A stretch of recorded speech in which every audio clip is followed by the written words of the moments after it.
Karnataka examination authority ಅಂದ್ರೆ KCET exam ಅನ್ನ ನಡೆಸುವಂತಹ ಪ್ರಾಧಿಕಾರದ ವತಿಯಿಂದ ಇಂಪಾರ್ಟೆಂಟ್ ಅಪ್ಡೇಟ್ ಅನ್ನ ರಿಲೀಸ್ ಮಾಡಿದರೆ KCET ಎಕ್ಸಾಮ್ ಬಗ್ಗೆ. ಏನು ಅಂತ ಹೇಳಿದ್ರೆ ಬೆಲ್ ಟೈಮಿಂಗ್ ಅನ್ನ ರಿಲೀಸ್ ಮಾಡಿದ್ದಾರೆ. ಬೆಲ್ ಟೈಮಿಂಗ್ ಅಂತ ಹೇಳಿದ್ರೆ ಎಕ್ಸಾಮ್ ನಡಿಬೇಕಾದ್ರೆ 7 ಬೆಲ್ ಅನ್ನ ಹಾಕ್ತಾರೆ. ಅದರಲ್ಲಿ ಪ್ರತಿ ಬೆಲ್ನ ಮೀನಿಂಗ್ ಏನು, ಈಗ ನೀವು ಅಡ್ಮಿಟ್ ಕಾರ್ಡ್ ಡೌನ್ಲೋಡ್ ಮಾಡ್ಕೊಂಡಿದ್ರೆ ಇನ್ಸ್ಟ್ರಕ್ಷನ್ ಕೊಟ್ಟಿದ್ದಾರೆ ನೋಡ್ರಿ, ಫಸ್ಟ್ ಬೆಲ್ ಆಗೋಕ್ಕಿಂತ 2 hours ಮೊದಲು ಎಕ್ಸಾಮಿನೇಷನ್ ಸೆಂಟ್ರಲ್ಲಿ ಪ್ರೆಸೆಂಟ್ ಇರಿ ಅಂತ. ಯಾಕೆ ಅಂತ ಹೇಳಿದ್ರೆ ಎಕ್ಸಾಮಿನೇಷನ್ ಸೆಂಟ್ರಲ್ಲೂ ಕೂಡ ಕೆಲವು ಪ್ರೊಸೀಜರ್ ಇರುತ್ತೆ. ನಿಮ್ಮ ಫೋಟೋವನ್ನು ತೆಗೆದುಕೊಳ್ಳೋದಾಗತ್ತೆ, ನಂತರ ನಿಮ್ಮ ID ಪ್ರೂಫ್ ಏನಿದೆ ಅದನ್ನ ಚೆಕ್ ಮಾಡಲಾಗತ್ತೆ. ಅದನ್ನೆಲ್ಲ ಚೆಕ್ ಮಾಡಿ ಎಕ್ಸಾಮ್ ಹಾಲ್ಗೆ ಎಂಟ್ರಿ ಕೊಡ್ತಾರೆ. ಸರಿನಾ? ಈ ರೀತಿ ಹಲವಾರು ಪ್ರಾಸೆಸ್ ಇರುತ್ತೆ. ನಂತರ ಎಕ್ಸಾಮ್ ನಡಿಬೇಕಾದ್ರೂ ಕೂಡ ಈಗ ನಿಮ್ಮ OMR ಶೀಟ್ ಮೇಲೆ ಸಿಗ್ನೇಚರ್ ಮಾಡ್ತಾರೆ ಅಲ್ಲಿರುವಂತಹ ಇನ್ವಿಜಿಲೇಟರ್.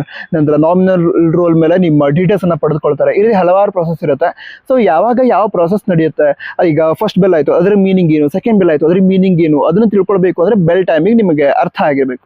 ಸರಿನಾ? ಆ ಬೆಲ್ ಟೈಮಿಂಗ್ ಅನ್ನ ರಿಲೀಸ್ ಮಾಡಿದ್ರೆ ಡೌನ್ಲೋಡ್ ಮಾಡ್ಕೊಳ್ಳಿ, ಅದನ್ನ ಓದ್ಕೊಳ್ಳಿ.